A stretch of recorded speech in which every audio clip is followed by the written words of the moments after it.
ಶ್ರೀಶಕೇಶವ ಶರಣು ಮುಖ್ಯನಯ್ಯ ಎನ್ನ ಮರಣ ಸಮಯದಲ್ಲಿ ನಿನ್ನ ಚರಣ ಸ್ಮರಣೆ ಕರುಣಿಸಯ್ಯ ನಾರಾಯಣ ನಾರಾಯಣ ಶೋಧಿಸನ್ನ ಭವದ ಕಲುಷ ಬೋಧಿಸಯ್ಯ ಜ್ಞಾನ ಬೆನಗೆ ಬಾಧಿಸುವ ಬಿಡಿಸು ಮಾಧವ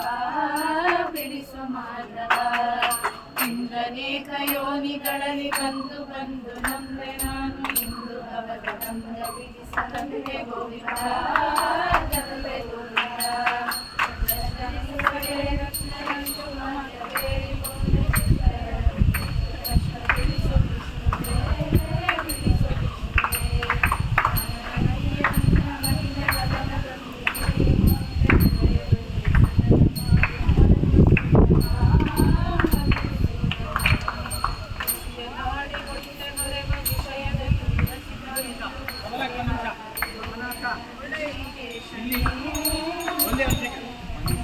ನೀವೇನು ಹೇಳ್ತೀರಿ?